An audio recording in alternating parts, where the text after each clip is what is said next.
Dad's gone, and he left everything to me. You get nothing. Those words came from my older brother Marcus as he stood in our father's kitchen, holding what looked like legal documents. The smugness in his voice, it cut deeper than grief itself. I'm Sarah, I'm 31, and until that moment, I thought I knew my family. But sometimes the people closest to you are the ones planning your downfall. Before we dive deeper into the story, make sure to hit that like button, subscribe to our channel, and ring the notification bell. Welcome to Justice Chronicles, where truth always finds its way to the surface. Growing up, Marcus was always the golden child. 3 years older, star athlete, straight A's, everything I wasn't. Dad owned a successful construction company he'd built from nothing, working 16-hour days, calloused hands that told stories of determination. Mom passed when I was 12, and after that, it was just the three of us trying to figure out how to be a family. Dad was tough but fair. At least, that's what I thought. He pushed both of us to work hard, but Marcus seemed to get the praise while I got the corrections. Sarah, you need to focus more. Sarah, why can't you be more like your brother? I learned early that love in our house was earned, not given. After high school, Marcus went to college on a football scholarship. I stayed home, went to community college, and started working at Dad's company doing bookkeeping. Not glamorous, but I was good with numbers. Dad would grunt his approval when the books balanced perfectly, and those small moments, they meant everything to me. Marcus graduated with a business degree and came back home expecting to walk into a management position.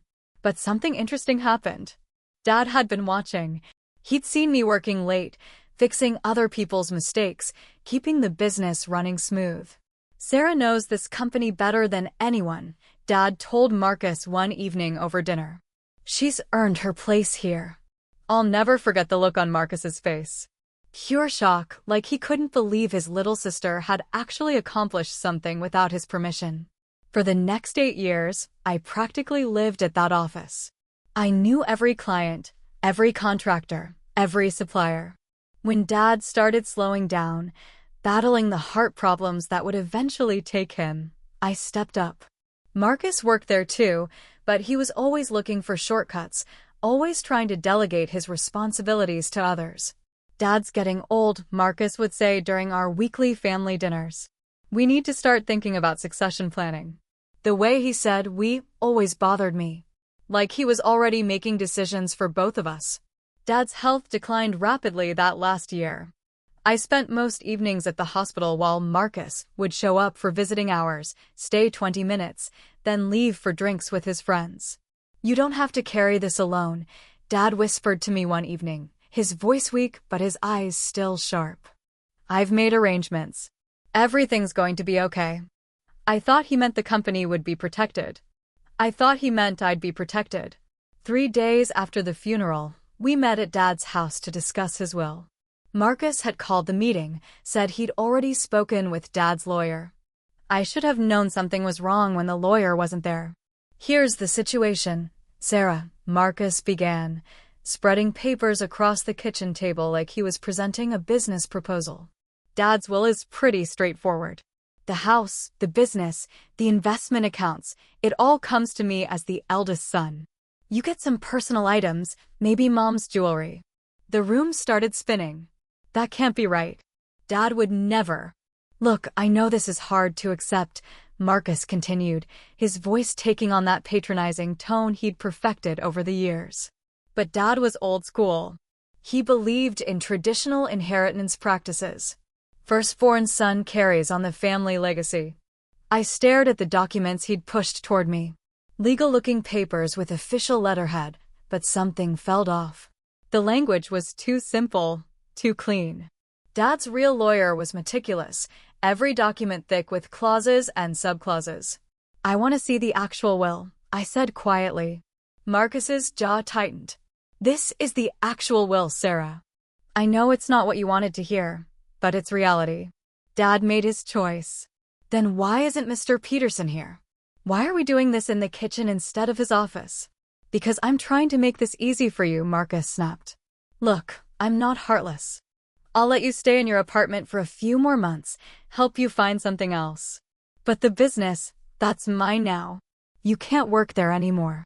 That's when it hit me. This wasn't just about inheritance. This was about erasing me completely from Dad's legacy. I left that house with nothing but questions and a growing suspicion that my brother had just pulled off the performance of his lifetime. The next morning, I called Mr. Peterson's office directly. Miss Thompson? I've been trying to reach you, his secretary said. Mr. Peterson needs to schedule the reading of your father's will. Are you available this afternoon? My blood went cold. The reading? But Marcus said. I'm sorry, there seems to be some confusion. The will hasn't been read yet. We're still waiting for both beneficiaries to be present. Both beneficiaries. I sat in Mr. Peterson's office 2 hours later, hands shaking as he opened the official file. The real will was nothing like what Marcus had shown me. Dad had split everything evenly between us, with one crucial difference. Control of the company went to whoever had been most actively involved in its operations over the past 5 years. That person was me. Not only that, but Dad had included a detailed letter explaining his reasoning. He'd watched Marcus coast while I carried the real responsibility. He'd seen who truly cared about preserving what he'd built. There's something else, Mr. Peterson said, sliding another document across his desk. Your father was concerned about potential conflicts between you and your brother. He asked me to prepare this additional clause. I read it twice before the words sank in. If anyone attempted to defraud or deceive the other regarding the terms of the will, they would forfeit their entire inheritance to the wronged party. Marcus had just gambled away everything. My phone buzzed. A text from Marcus. Hope you've had time to process everything. I'll need the keys to the office by Friday. I screenshot the message. Evidence. That evening, I drove to Dad's house. Marcus's truck was in the driveway, and I could see him through the kitchen window, probably going through Dad's things like he owned them already. I knocked. The door opened, and there he was, my older brother, still wearing that confident smirk that had intimidated me for 31 years. Sarah, good. I was hoping you'd come by. I've been packing up some of Dad's things. Figured you might want to take a look before I donate them. That's thoughtful of you, I said, stepping inside. Especially since this is my house now. His face went blank. What are you talking about? I pulled out my phone and showed him the photos I'd taken of the real will at Mr. Peterson's office. I met with Dad's actual lawyer today. Turns out the papers you showed me yesterday were completely fake. The color drained from his face. Sarah, I can explain. Can you? Because I'm really curious how you thought you'd get away with forging legal documents. Did you think I was too stupid to verify them? Or did you think I'd just roll over like I always did when we were kids? Marcus started pacing, running his hands through his hair. Look, okay, maybe I jumped the gun a little. But you have to understand, I was shocked too.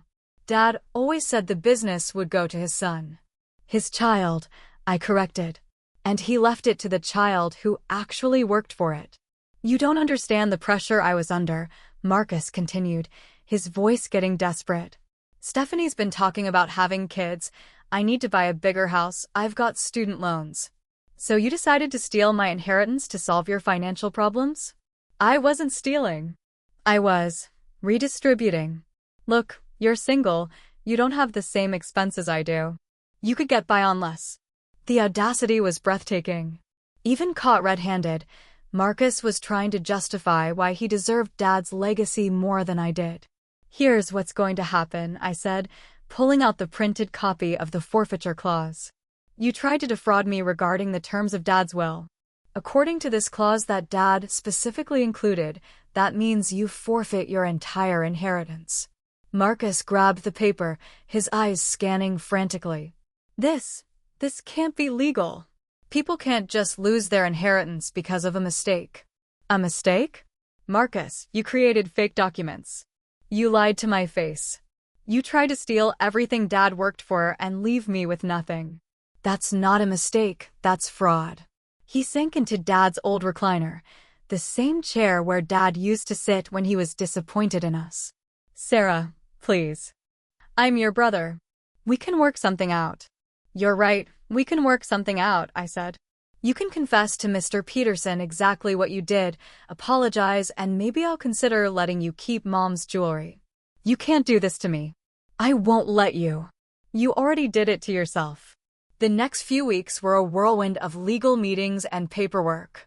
Marcus tried every angle he could think of, claiming he was under emotional distress, arguing that Dad wasn't mentally competent when he wrote the will, even suggesting that I had somehow influenced Dad against him.